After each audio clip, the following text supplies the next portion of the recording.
But I want to start a new term, conspiracy deniers. I like that. I mean, how did the word conspiracy and theorist get to be the same word? I mean, like, you can't say one without saying the other.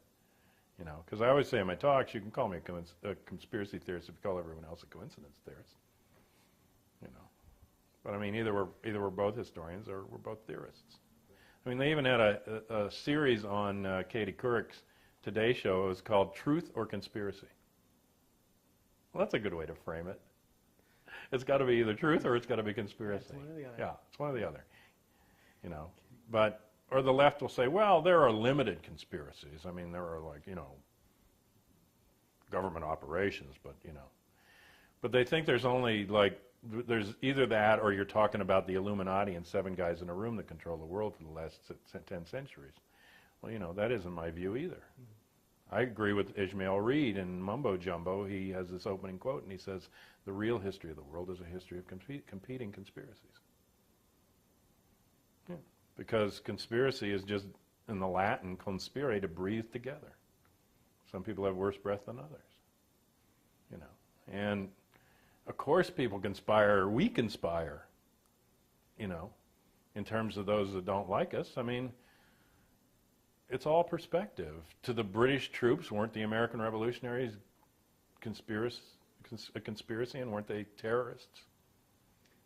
Yeah, that was actually, wasn't that the first time they transferred the spelling over from the French version of terrorist over to the current spelling, was the British describing the Americans, because they wouldn't stand in a line like the British did. That's right. Shoot They wouldn't behind stand those there trees. and be shot. And that was totally unsportsmanlike. Right. Well, and that continues up to the present day when they invaded Grenada and they talked about the die-hard Cubans.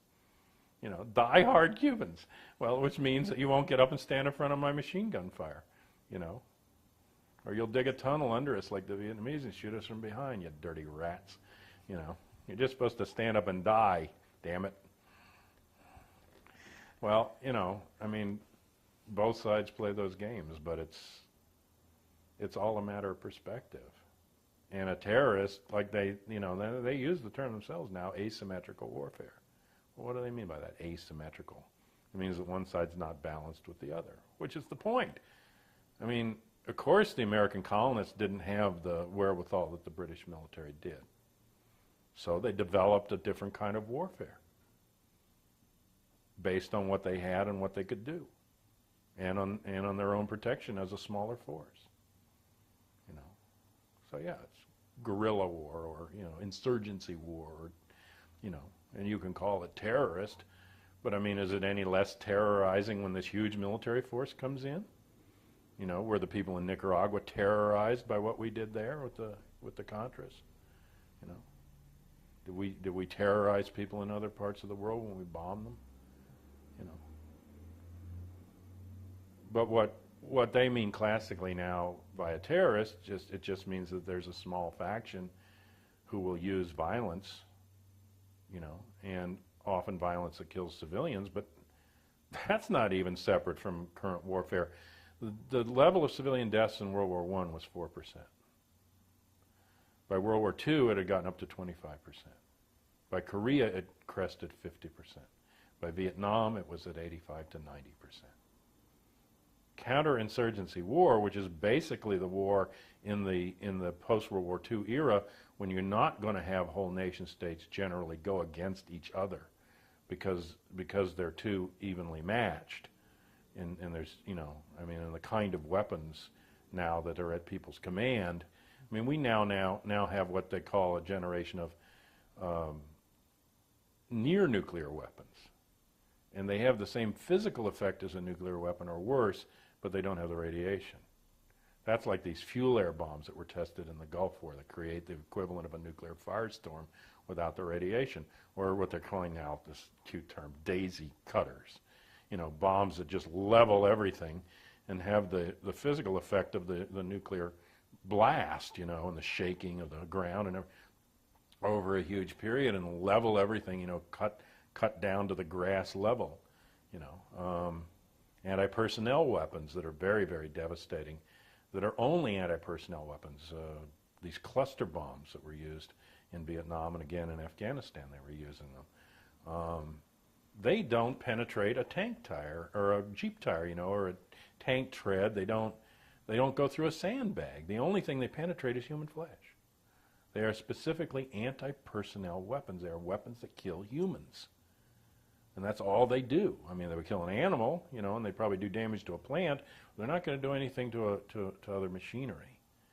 And during Vietnam, because the way they'd make these things would be like one large bomb would drop. When it got to a certain altitude, the air pressure would cause it to burst open. And these little bomblets, as they called them, little bomblets, would come out with like airline, like ridges on them, so they'd flip around, you know, kind of like a curveball, you know, and go in all different directions, 360 bomblets per bomb. And they're flying all over. And then when they get to a certain level, they burst. And inside of them is all this shrapnel. And then the shrapnel spreads out, and, you know, they had others like these mines that they would leave on the ground, and then when you got near them, they'd pop up and then burst the shrapnel all over you. So the Vietnamese got at least somewhat proficient in x-raying people, getting into their internal organs and trying to stop the bleeding. Honeywell, the producer, the contract producer of those specific kind of bombs, started making them out of plastic at the end of Vietnam. So they couldn't be x-rayed, and they couldn't save the people's lives.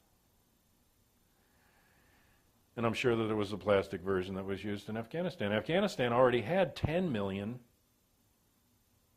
unexploded landmines from the earlier war that we funded at the Soviet Union. So there were daily instances of people setting off those landmines. And there's still a tremendous amount, like 10% unexploded munitions in Vietnam, that to this day blow up, you know, when you drag a plow through the wrong part of the earth. And, you know, and there's a landmine problem all over the planet. But Afghanistan had more than anybody else. So when the U.S. was dropping these food supplies in there, this pittance of food, I mean, 7 million people displaced, and they're dropping 30,000 food packets of food that they don't even eat, Pop-Tarts and, you know, peanut butter out in the desert, and, you know, stuff that they were feeding to their mules and, you know, horses. Not only, you know, were the color of the food bags the same color as the anti-personnel bombs, but also, who knows where the food's dropping? You go out there to get it, you could run into the landmine. So it's a nightmare world, and you can't use like normal rational logic about it. But if you're talking about, you know, well, a terrorist, because I think it was the White House spokesman saying, well, it's very simple to define a terrorist. Terrorist is somebody who, you know, kills innocent civilians.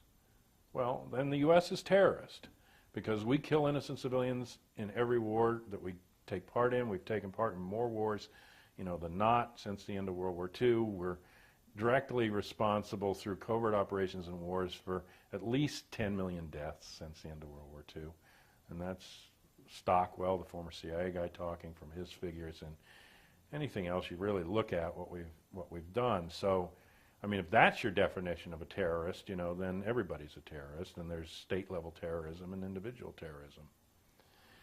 But more classically, what they want it to mean is small groups within a larger society that are using violence in an asymmetrical guerrilla war kind of thing to take on a larger force, either within their own country or in some cases in another country that's... I mean, the classic thing, though, was how do you throw colonialism off your back? It's got a larger military, but maybe it's a little more dispersed because the empire is large. So, you know, you stand up against it. And people will, the human community knows what the cost of violence is. They know that it has a cost not only to those they oppose, but to those that are going to carry out the violence. And not just the cost that some of them will get hurt, but that there's a moral and spiritual cost to the individual who participates in violence and does the killing. And veterans know, I mean, the dirty little secret of war is that you take the dead with you. And the killing doesn't stop. If you want to read a good book about what's actually happening now on killing, is a book by Lieutenant David Grossman, who is a trainer in the military, and admits in the book that, you know, they knew historically that as troops got closer to each other and human face saw human face, the accuracy of the fire got diminished. And so people would fire into the air, they wouldn't fire, and they had this flight-fight response. So the closer troops got, the less efficient their firepower was, unless it was coming out of the air or some distance. So they consciously began in the time of the Vietnam War to break down this normal human reluctance to kill another human being. And they took off the brakes, and they trained them to go against this normal flight-fight response, as they call it, and reluctance. But then Grossman admits, honestly in the book, that they never put the brakes back on, and that these veterans go back into the society with that brake missing, and of course it's creating violence. And I remember years ago in the beginnings of the battered women's shelters, talking to the women that were running these shelters and being told that the vast majority of the women in there were spouses or girlfriends of military veterans or police. Okay, so and the human community knows this.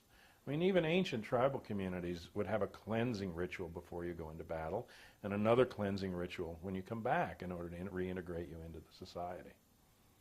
You know, well, there's none of that now. You're just, as they used to say, you know, you were in Vietnam and then you were back in the world, as they called it, within 48 hours. And there was no transition.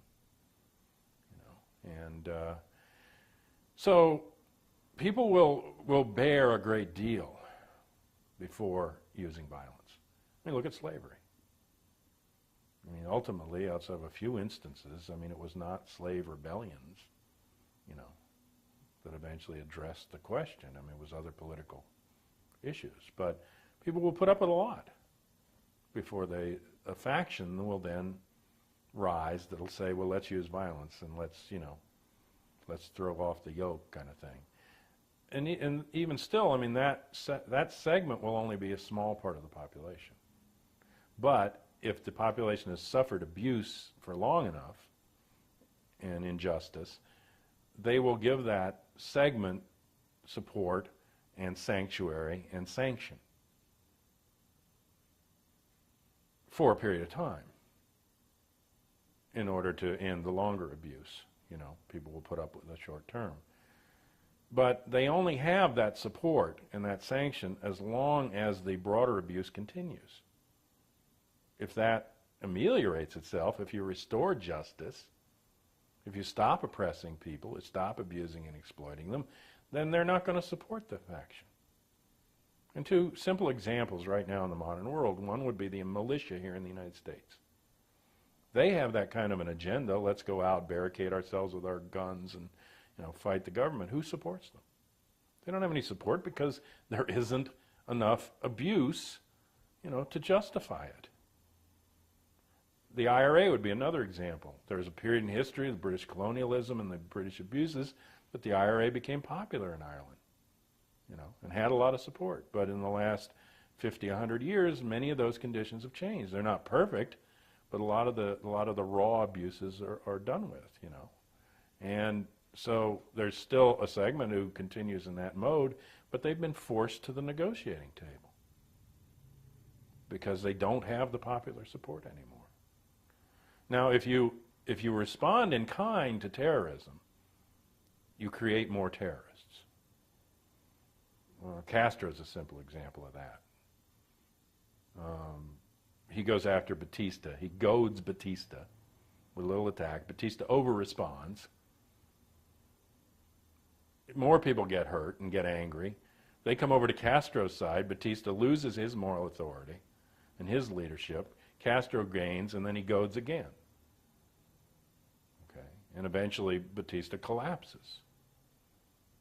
Or look at Israel, where you have this constant tit-for-tat military response to, you know, some people throwing stones or people blowing themselves up in a cafe, you know, and you have this militarized response. Obviously, if war or violence was the way to peace, was the way to resolve things, the human community would have settled it long ago. But to any rational person, you can see that that's the dead-end way to go. You know, and you may have all the moral outrage and justification in the world for wanting this revenge, or this is all we can do, and violence is all that other guy understands, and all of that logic, but in the end, if you just step back, you have to be able to see that that's a dead-end proposition. It's not going to resolve the problem. In Paris, when they were doing some of the terror bombings in the 90s, the people carrying out the bombing attacks were the sons of Algerian freedom fighters from 20 years before, who had been killed by the French troops. So you get this generational rage response, and you create more enemies. You create new terrorists by responding violently to the first batch. And it's just a cycle. It's a cycle of violence. And the only way out of it is to break the cycle of violence, for one side to say, we're not going to play that game anymore, and to restore justice. If you restore justice, then you get to the root of the problem. If you maintain the injustice, maintain the arrogance, and just attack back, you're going to get more of the same in kind.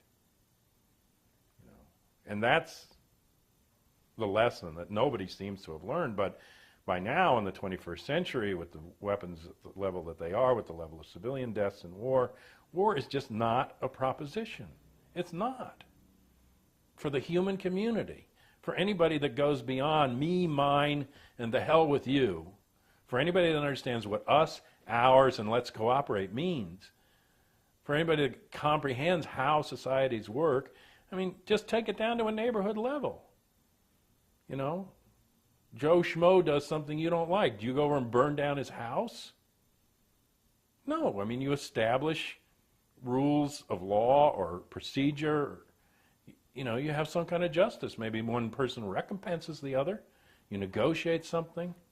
If you go that other route, then you burn down his house, all of his. It's like the Hatfields and the McCoys. You know, so all the way from that level up, the way that you have peace in a family, in a neighborhood, in a community, or in a nation, in a world, is that you establish justice. You treat people right. You know, and that's really the secret. I mean, everybody say, why do they hate us?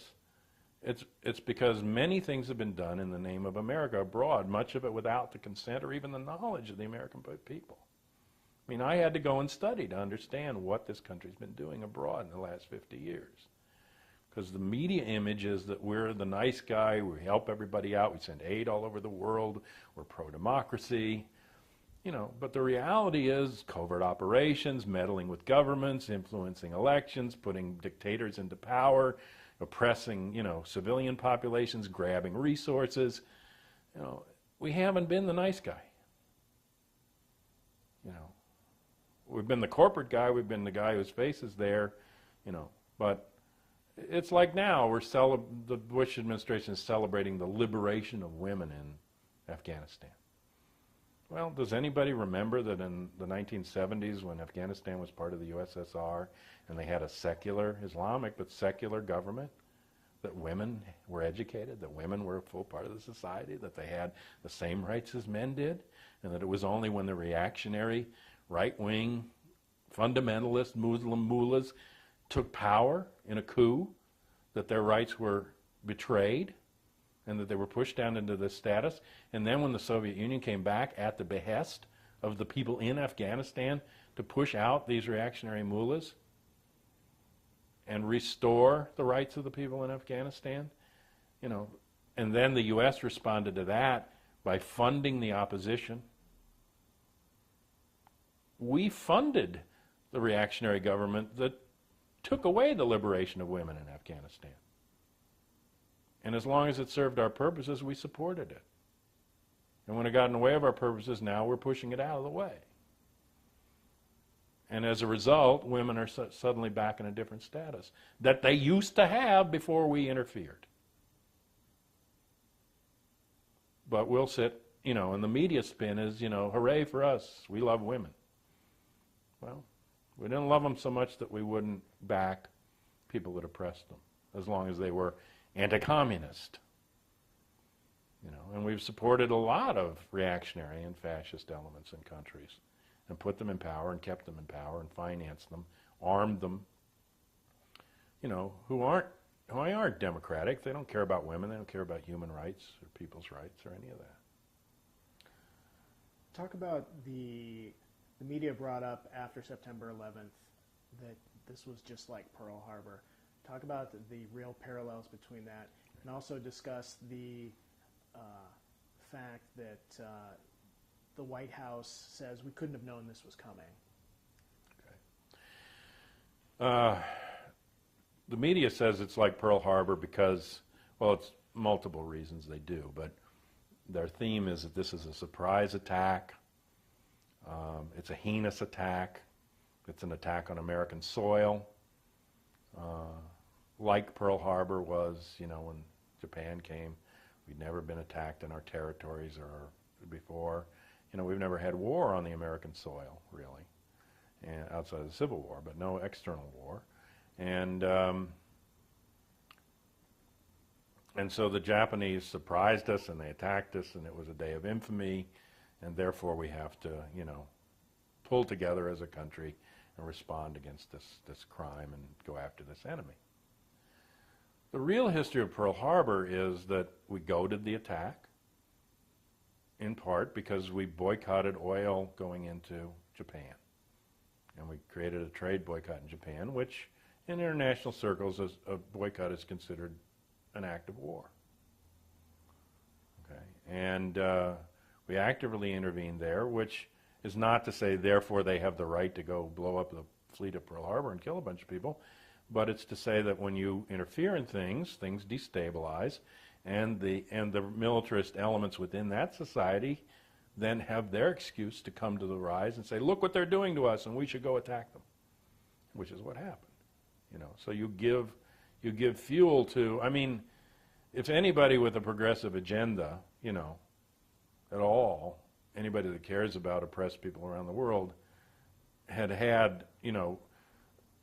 5 minutes conversation with this Osama bin Laden character, if in fact he's responsible for what happened, wouldn't they have said, no, you don't want to do this, because when you do this, the response to it is going to be worse than what it is you're trying to cure. That you're going to kick off something that neither the American people nor the people around the world want to happen. No matter what you think your justification is. Any rational person would say, this is just not the way to go about it. Unless you want the reactionary elements to win. So it was a goaded situation. Also, it's clear from the historical documentation that they knew Pearl Harbor was coming, that it was not a complete surprise, that they had broken what they called the East Wind Code, and which were the secret Japanese codes, because they were getting communications and cable traffic, and they were cracking them at the Office of Naval Intelligence, and that information was going up to the White House, and they knew within a few weeks ahead that there was going to be an attack there. They knew its location, and they knew that it was coming. And they let it come, because it was more in their interest, Roosevelt and these others, to take a little blow. They moved part of the fleet out, but even though it was a serious hit, it gave them the opportunity or the excuse to go into the war. And that seems to be what the documents now, after all these years, have finally started to be released, and a thorough analysis shows. There's still debate about it, but there's certainly a case to be made. Now, you can't say, in the case of bin Laden, that this was a surprise attack. This would be as if the Japanese had attacked 7 years before and then suddenly came back and you said, whoa, what are they doing attacking us? Because bin Laden is supposedly the key suspect, not only in the Twin Tower bombings in '93, but also in the bombing of the coal and the bombing of the embassies, because during the Clinton era there were 75 cruise missiles sent into Sudan and Afghanistan to supposedly attack bin Laden's people, and this terror network. And actually, if you go back and read about that period, the parallels of the language are exact to right now, where they're talking about these terrorist cells and what we have to do about them, and people are writing in saying, hey, you're supposed to use a rule of law, not just go kill the people that you think did something, and take them into court, tribunals. The whole debate is going on back in '93, and the same rationale that, it's, we have to wipe out this cell. And so you know, it was somebody that was high on the radar screen of who's against us and who's our enemy, had already attacked us in a number of instances, according to the official version. And so it wasn't somebody that came out of the blue. It also wasn't a type of attack that had never been done before. There were instances where this same al-Qaeda network, because bin Laden didn't just work in Afghanistan. He was in Kosovo, he was in Chechnya, he was in Uzbekistan, he was in Paris even, you know, and other places around the world through this network. And also, he was known to the United States. I mean, there's one analysis being made right now, and I think it has some merit to it, that what the United States is doing by going in and bombing all of these cave complexes is that actually, since NATO and the United States built these complexes on behalf of the war against the Soviet Union, that they're going in now and wiping out the evidence of their complicity and connection to the operations. And they're going in and grabbing all these computers and documents and everything. That part of that is to clean up the history that exists right to the current day of a connection between Pakistani intelligence, U.S. intelligence, Saudi intelligence, and bin Laden and the al-Qaeda and the Taliban. A lot of the left, to the extent that it's being conspiratorial at all, is saying that this is blowback, which is an unintended consequence of an intelligence operation. I don't believe it's blowback. I believe that bin Laden, had he been really acting as an independent element against U.S. interests, would have been wiped out. And it came as no surprise to me that we didn't capture or kill bin Laden. I said from the start that they would not. And they began to hedge their bets. They started at the beginning saying, we know who did this and we're going to go get him. Then they said, oh, we have to smoke him out and then we'll get him. Then they said, well, you know, he's only one among many and it doesn't matter, we'll get him eventually, we don't have to get him right now. Then they said, getting him isn't our mission. Then they said, we don't know if he's there or not. Then they said, they don't know if he's alive or not. And now it's like, well, you know, we don't know, but we'll get him. Don't worry about it, we'll get him. We got other people to get now. Well, to me, he was always, from the beginning, worth more to them as a will-o'-the-wisp who can go into any country and then that country can be bombed, you know, than a dead I mean, you kill bin Laden tomorrow, American people are going to say, breathe a sigh of relief and say, okay, our problem's solved. How are you going to convince them that you have to keep going? You know, so yeah, leave them alive. Almost everybody they've demonized in the current warfare scenarios is still alive and kicking around. I mean, you think about Noriega or Saddam Hussein or, you know, all these people that suddenly come up on the radar screen and they get to be the devil for their 15 minutes, you know, they really don't go get them. And so I don't think they really intended to. And I think that really goes all the way back even to Castro. Because Castro, I think, was useful to them. There were elements of the CIA that actually financed Castro into power. There was a certain segment that wanted Prius Sakaris and the mob guys, and then there were CIA guys that were running guns to Castro. In fact, Jack Ruby and a guy named McWillie were running guns for the CIA to Castro. And wanted him to come into power, but then what happened was the U.S. forces wouldn't finance him, and so he turned then to the east to get, you know, his support. But there's this whole story, and I'm sure you've heard it, that the mob and the CIA aligned at some point in order to kill Castro.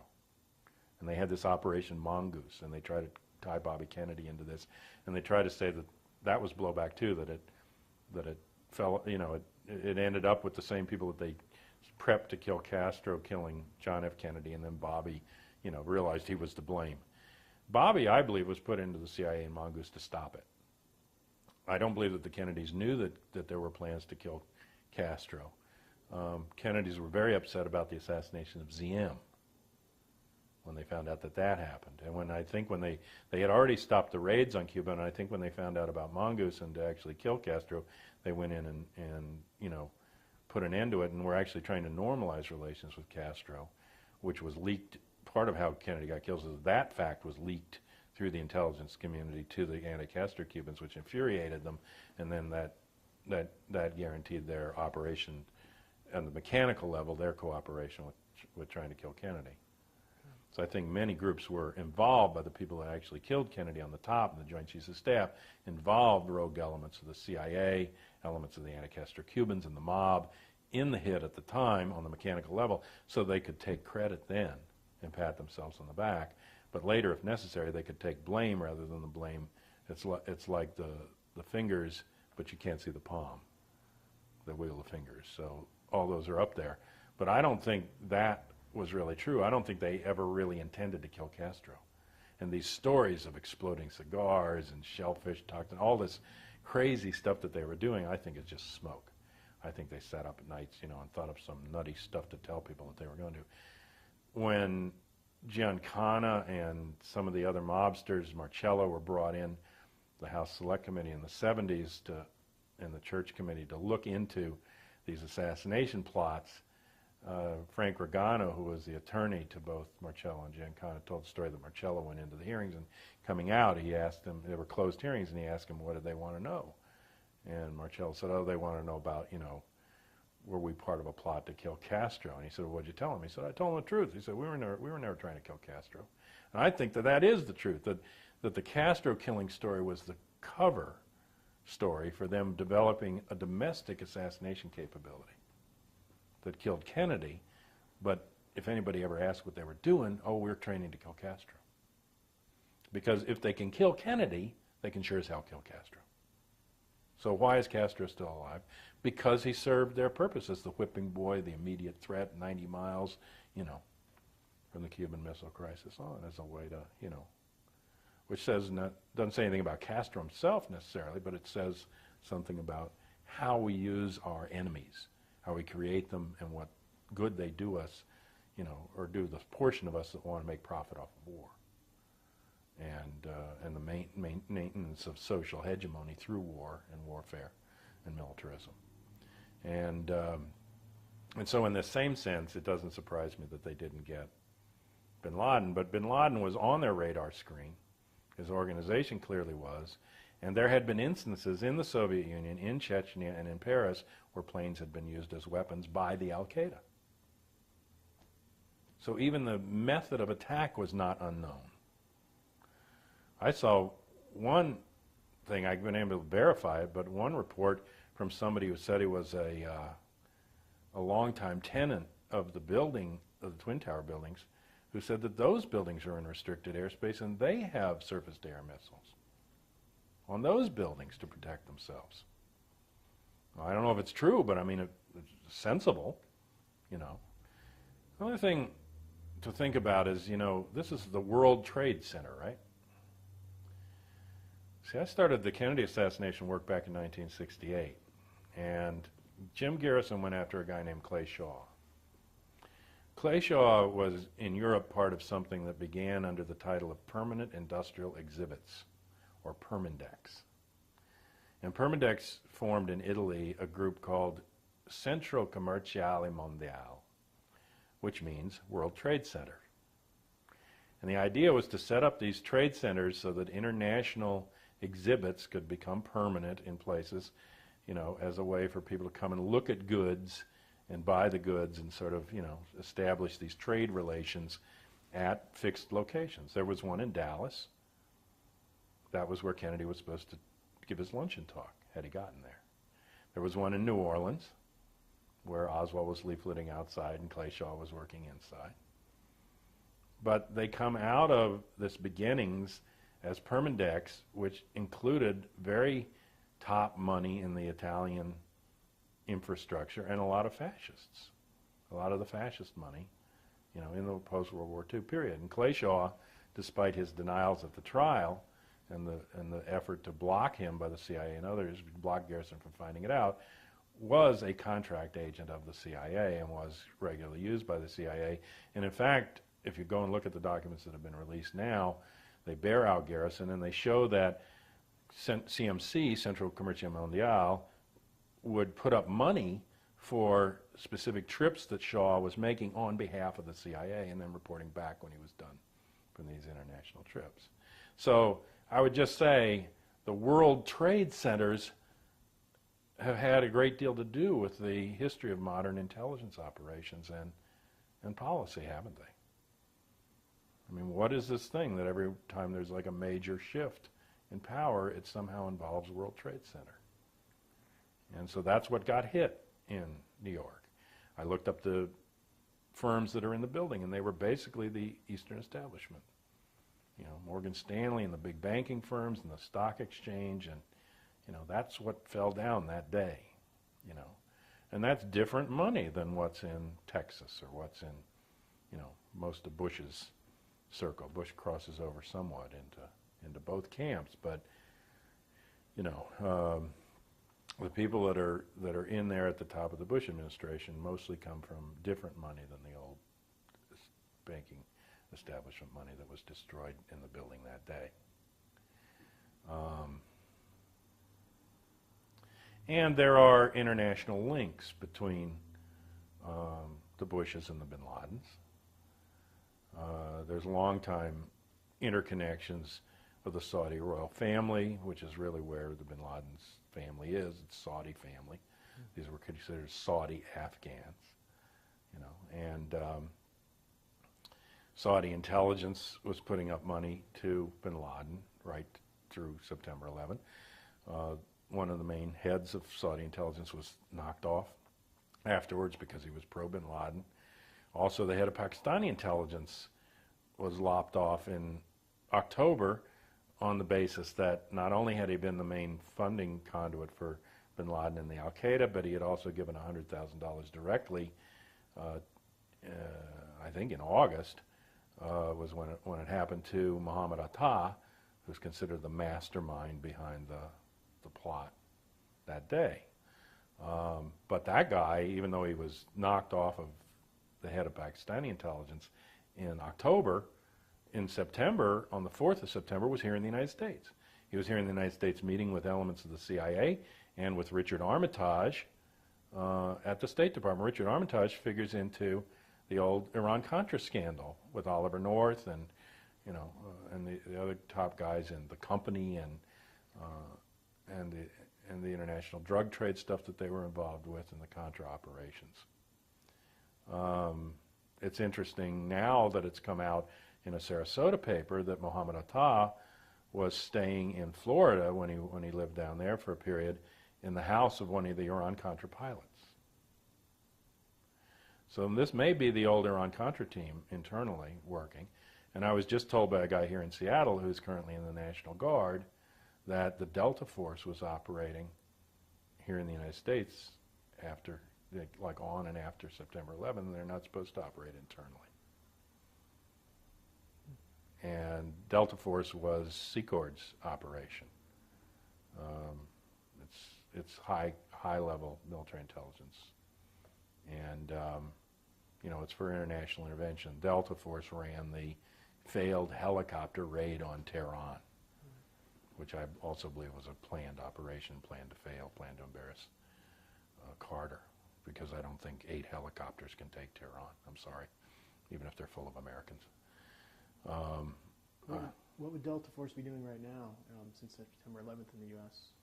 Did they give you an impression of what that was? No, I guess it was security stuff, but I mean, you know, I think they're only designed to operate abroad. Right. That's my understanding anyway. And the secretary for Secord at Delta Force, just a coincidence, you know, I'm a coincidence theorist, was Linda Tripp, GS-16, you know, top-level Army intelligence operative from the Bush era who was left over at the Clinton White House, who was friends with Monica Lewinsky, who gave the tapes, suggested that she tape, and then gave the tapes to Lucianne Goldberg. Lucianne Goldberg has her own history going back to World War II.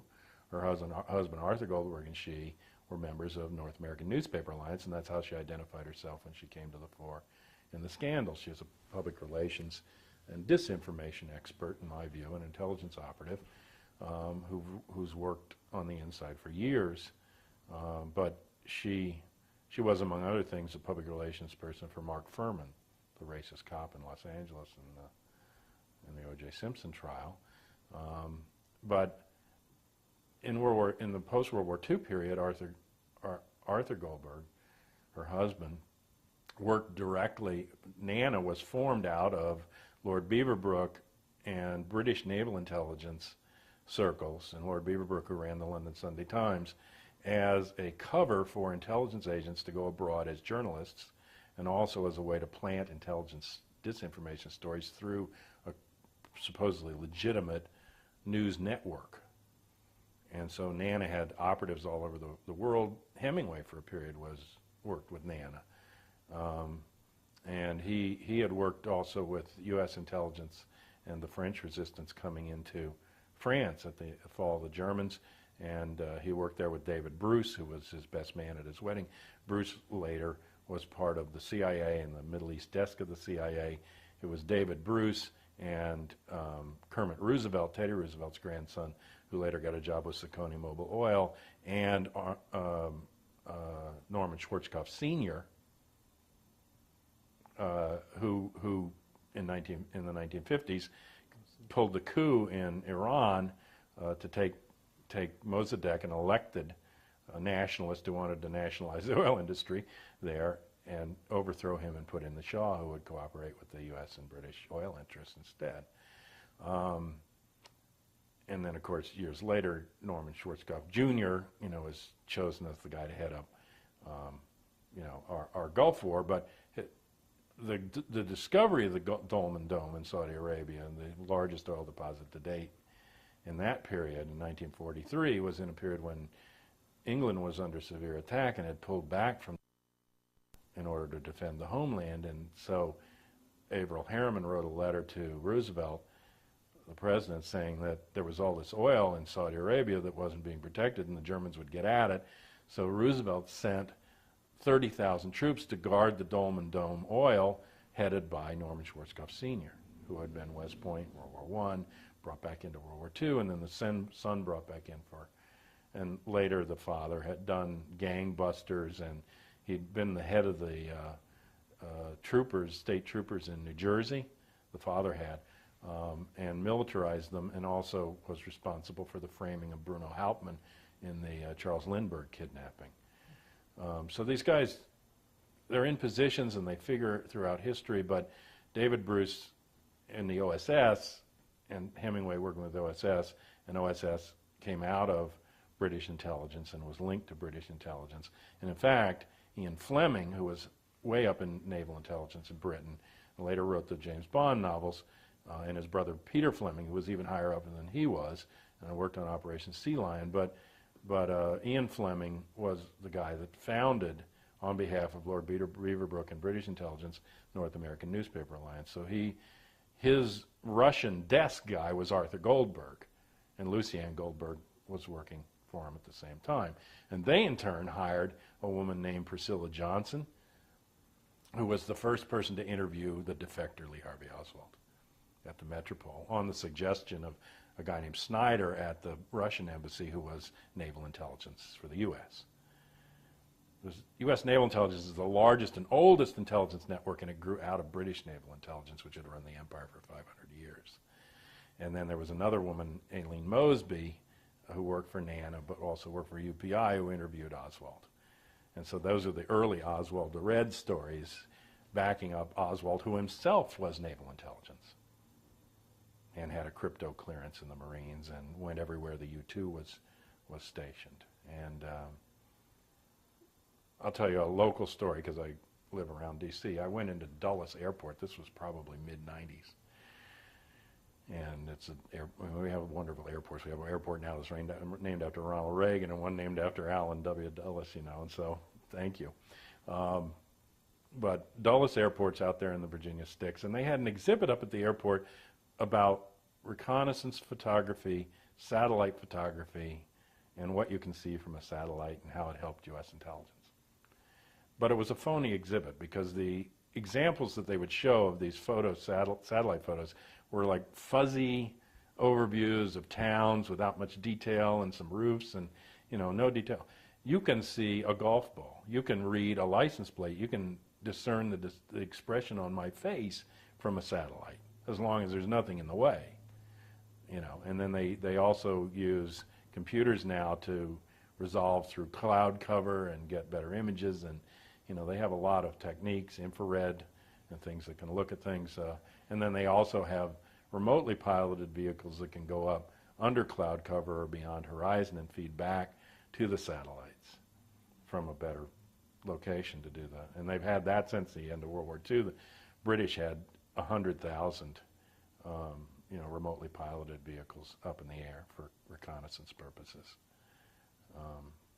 after World War II, so at different points. But they were doing spying, and of course part of this exhibit is the beginnings of it, which is the U-2 and this spy plane that went down in the Soviet Union while Oswald was there. And Oswald in his diary said he went to visit Gary Powers. And there's a lot of evidence, and Gary Powers eventually said it himself, that the U.S. shot the plane down by blowing it up, stopping the engine and then causing it to crash rather than a Soviet missile hitting it. And it was because they were on the verge of a détente between Eisenhower and Khrushchev. And so by creating this international incident, the U.S. was that was my introduction to like government perfidy, because I thought only those lousy Russians spied. And now suddenly here we have to admit that we're spying, and we've been lying to the American public about what this plane was doing. And Adlai Stevenson is furious because they lied to him, and he's representing one thing in the UN and the other thing is true. And then Eisenhower has to make the admission, and then Khrushchev is furious, and the whole détente breaks apart. But Powers finally, admitted about 2 weeks before he died in this strange helicopter crash over Los Angeles when he was doing like traffic stuff from a helicopter. And 2 weeks after he said this on the radio, that he thought the United States brought his plane down, then his helicopter went down and killed him. But Gary Powers is there, and there's this incident with the U-2. So they show the U-2 model in this exhibit, and then they show a glossy photograph of some Quonset huts and some long trailers that they say are one of the pieces of evidence that led to the Cuban Missile Crisis, that these photos were trailers that were bringing the bombs in, the nuclear weapons, and they were being stored in these Quonset huts. And they're fairly clear. I mean, you can see these buildings and trucks and things like that from the U-2 going over and taking these pictures. Well, what I noticed, and 99.9% of the American public, if they noticed this, would take no meaning from it, I'm sure. But I'm looking at this photo, and at the bottom there's this, and then it's an actual glossy photo from the time, typed across in these old typewriter letters, is courtesy of Jagger Childs Stovall. Jagger Childs Stovall was a firm in Dallas that did photo analysis work for the Office of Naval Intelligence and the NSA in 1963. Or not, in 1961. At the time of the Cuban Missile Crisis. And so it's telling me that these pictures came through this subcontracted firm, having been analyzed by them from the U-2. In other words, they were analyzing the U-2 photos. And they gave this. But the significance is that one of the employees in 1961 of Jagger Childs Stovall is none other than Lee Harvey Oswald. And he was their photo expert, and he knew how to do photo enlargement and photo reduction down to microdot level. And he, in fact, subcontracted not to Jagger Childs Stovall, which didn't have good enough photographic equipment. He went over to a public relations firm, Saul Bloom Agency, where Jack Peterbaugh and Elizabeth Forsling worked, and he did the photo work there. And he went over there about 60 times and did this work. Well, it was Jack Peterbaugh and Elizabeth Forsling here, later Harris, but it was Elizabeth Forsling then before she married Leon Harris from the department stores. Those two were called by Bill Moyers as the front operatives for the motorcade through Dallas, in which Kennedy was killed. And they set up the motorcade route. So Oswald was at both shops, but when I saw Jagger Childs Stovall on this photograph of what started the Cuban Missile Crisis coming out of the shop where Oswald did the analysis, I mean, what does that tell you? But as I say, 99.9% of the American public would see that and it wouldn't have any meaning to them. But it's only the devil's in the details, I mean, and the way you figure things out is that you have to go and do your homework. And you have to understand who people are and what these companies are and what histories they have. Hillary Clinton said there was a vast right-wing conspiracy, and she told the press, go look into the backgrounds of these people. But nobody did. I did. I mean, I know who Linda Tripp is. I know where she comes from. I know where Lucienne Goldberg is. And this is an intelligence operation against Clinton. It's a created scandal, you see, but people don't look at it. So there were all kind of operational changes on September the 11th. And there were calls right away for a 10-year war. They kept talking about a 10-year war. That was significant to me because my mother revealed to me after all those years at the Pentagon that she had actually reversed plans that Kennedy had revealed in April, and those were a reversal. So there were two reversals. In April of 1963, orders came from the White House that caused a reversal in her projections. Her job was to project the overall national draft call for the Joint Chiefs of Staff. She was a manpower analyst under the Deputy Chief of Staff for Personnel, DESPER, in the Pentagon. They would give her a current force level and a force level where they wanted to be 5 years down the pike.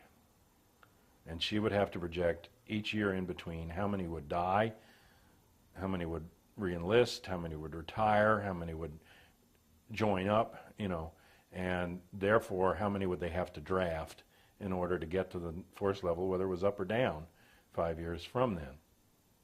And she had like actuarial tables to figure those percentages out. If they were going to be in a combat, then there was a Department of Operations at the Pentagon that would send her combat attrition figures. How many would wounded, how many died, that she would have to figure into that. And then she told me the figure she came up with for each annual national call in those 5 years, which could get up to 50,000 people in Vietnam, that she had to project that accurately enough that they could be right within 100 people either way for the year. Okay? And then they'd take whatever figure she had and they'd multiply it by 5. And that was because she told me 50 to 55% would flunk the physical of those eligible. Another 10 to 15% would get a deferment or exemption. Another 10 to 15% would no-show and resist, and then they were back to the 20% they needed in the first place. And so they projected those figures out, and I remember her sweating them coming in 5 years later, each year, what she had done before. But she had to project that accurately, and in April of '63, for the first time in her career, they told her to reverse the projections, and they said on the orders of the White House, we want a full withdrawal of troops from Vietnam by the end of '64. This is April 1963. So she puts those figures in, and then I asked her after she retired, when did they tell you that they would escalate the war in Vietnam? Because she had to be among the first to know. And she said late November '63. I said last week in November, because he shot on the 22nd. She said the Monday following the assassination, 25th. I said, was this a few more advisors? She said, I couldn't believe the figures. She said, I took them back up to the Joint Chiefs of Staff. And I said, these can't be right. This is November 25, '63. Kennedy's literally just in the grave. Okay? And they're doing a complete reversal of his Vietnam policy. And they're telling my mother to project a 10-year war with 57,000 dead. Right on target. They knew when they started, where they were going, what it was going to cost. So when you hear, these revelations now by McNamara that it was going to be a costly war, that's how costly they knew it was going to be. In '63 they knew, and the final figure was something like 57.5 for the deaths. And they had it on target, and I used to tease my mother that that was the first civilian protest of the war, when she went up and couldn't believe the figures. The war freaked her out, the level of civilian death, the napalm, the personnel weapons that they were using. My mother had been a pacifist between World War I and World War II, had decided, as many did, that Hitler had to be opposed, then made the transition that many did, that Hitler was dead, but now Stalin was the same thing, and the Soviets had to be opposed, and then came through the Cold War, backing them up, but when they got to Vietnam, it began to erode, her sense of more moral righteousness about it. And eventually she helped me put together charts for a book that I never finished called Unassessed Heritage, Ecocide, Ethnocide, and Genocide in Vietnam. Tremendous destruction in the country. But in any case, I knew from that they plan wars 10 years in advance, and they plan them quite accurately. So when I heard these statements from the top Bush administration officials in the days following September 11 that we're going into a 10-year war, and then finally there was a statement by Cheney saying the war may not end in your lifetime. In other words, a permanent war. Back to a permanent war economy, back to a tax economy that gives the bulk of the money to the military and creates a recession, a worse recession that was already in place. Because prior to September 11, there was already a worldwide economic slump. There was already a recession. There was already an end to the surplus that they claimed was going to come off of the tax dollars, feeding into a deficit. And there was already a situation where Bush was saying, cut taxes, increase military spending, increase intelligence spending. There were also calls to unshackle the CIA from the Frank Church Committee years and let it do what it hadn't done. The funniest thing to me about that was all these people at Congress were standing up saying how the CIA couldn't operate and it needed all these authorities. They went over and interviewed an analyst at the CIA, a top-level analyst, and he said, well, these people are misguided. He said, we don't need those authorities. Well, of course they don't.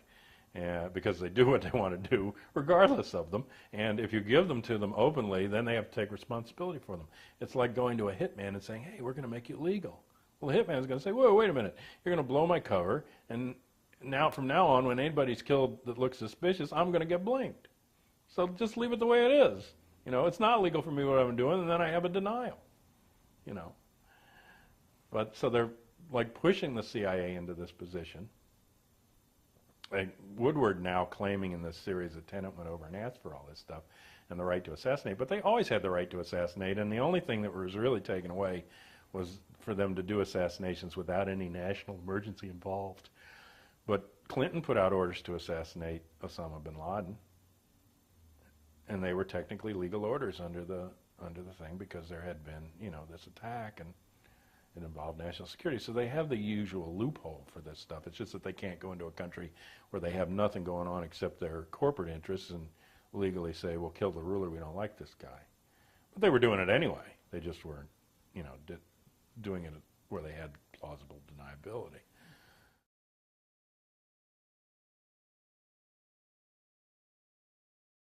And weren't they terrorists? Yeah, that was actually, wasn't that the first time they transferred the spelling over from the French version of terrorist over to the current spelling was the British describing the Americans, because they wouldn't stand in a line like the British did. That's right. They wouldn't stand there trees and be shot. And that was totally unsportsmanlike. Right. Well, and that continues up to the present day when they invaded Grenada and they talked about the die-hard Cubans. You know, die-hard Cubans. Well, which means that you won't get up and stand in front of my machine gun fire, you know. Or you'll dig a tunnel under us like the Vietnamese and shoot us from behind, you dirty rats.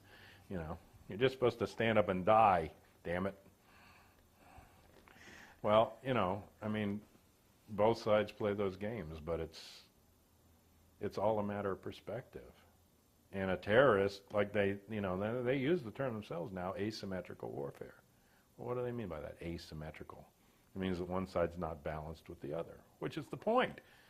I mean, of course the American colonists didn't have the wherewithal that the British military did. So they developed a different kind of warfare based on what they had and what they could do, and on their own protection as a smaller force. You know, so yeah, it's guerrilla war or, you know, insurgency war, or, you know, and you can call it terrorist, but I mean, is it any less terrorizing when this huge military force comes in? You know, were the people in Nicaragua terrorized by what we did there with the Contras? You know, did we terrorize people in other parts of the world when we bombed them? You know, but what they mean classically now by a terrorist, it just means that there's a small faction who will use violence, you know, and often violence that kills civilians, but that's not even separate from current warfare. The level of civilian deaths in World War I was 4%. By World War II, it had gotten up to 25%. By Korea, it crested 50%. By Vietnam, it was at 85 to 90%. Counterinsurgency war, which is basically the war in the post-World War II era, when you're not going to have whole nation states generally go against each other because they're too evenly matched. And there's, you know, I mean, and the kind of weapons now that are at people's command. I mean, we now have what they call a generation of near nuclear weapons. And they have the same physical effect as a nuclear weapon or worse, but they don't have the radiation. That's like these fuel air bombs that were tested in the Gulf War that create the equivalent of a nuclear firestorm without the radiation, or what they're calling now, this cute term, daisy cutters. You know, bombs that just... But I want to start a new term, conspiracy deniers. I like that. I mean, how did the word conspiracy and theorist get to be the same word? I mean, like, you can't say one without saying the other. You know, because I always say in my talks, you can call me a conspiracy theorist if you call everyone else a coincidence theorist. You know, but I mean, either we're both historians or we're both theorists. I mean, they even had a series on Katie Couric's Today Show. It was called Truth or Conspiracy. Well, that's a good way to frame it. It's got to be either truth or it's got to be conspiracy. It's one or the other. Yeah, it's one or the other. You know, but... Or the left will say, well, there are limited conspiracies. I mean, there are like, you know, government operations, but, you know. But they think there's only like, there's either that or you're talking about the Illuminati and 7 guys in a room that control the world for the last 10 centuries. Well, you know, that isn't my view either. Mm-hmm. I agree with Ishmael Reed in Mumbo Jumbo. He has this opening quote, and he says, the real history of the world is a history of competing conspiracies. Yeah. Because conspiracy is just, in the Latin, conspire, to breathe together. Some people have worse breath than others, you know. And, of course, people conspire, we conspire, you know, in terms of those that don't like us. I mean, it's all perspective. To the British troops, weren't the American revolutionaries a conspiracy? Level everything and have the physical effect of the nuclear blast, you know, and the shaking of the ground and over a huge period, and level everything, you know, cut down to the grass level, you know. Anti-personnel weapons that are very, very devastating, that are only anti-personnel weapons. These cluster bombs that were used in Vietnam and again in Afghanistan, they were using them. They don't penetrate a tank tire or a Jeep tire, you know, or a tank tread. They don't go through a sandbag. The only thing they penetrate is human flesh. They are specifically anti-personnel weapons. They are weapons that kill humans. And that's all they do. I mean, they would kill an animal, you know, and they probably do damage to a plant. They're not going to do anything to other machinery. And during Vietnam, because the way they'd make these things would be like one large bomb would drop. When it got to a certain altitude, the air pressure would cause it to burst open. And these little bomblets, as they called them, little bomblets, would come out with like airline, like ridges on them, so they'd flip around, you know, kind of like a curveball, you know, and go in all different directions, 360 bomblets per bomb, and they're flying all over. And then when they get to a certain level, they burst. And inside of them is all this shrapnel. And then the shrapnel spreads out, and, you know, they had others like these mines that they would leave on the ground, and then when you got near them, they'd pop up and then burst the shrapnel all over you. So the Vietnamese got at least somewhat proficient in x-raying people, getting into their internal organs and trying to stop the bleeding. Honeywell, the producer, the contract producer of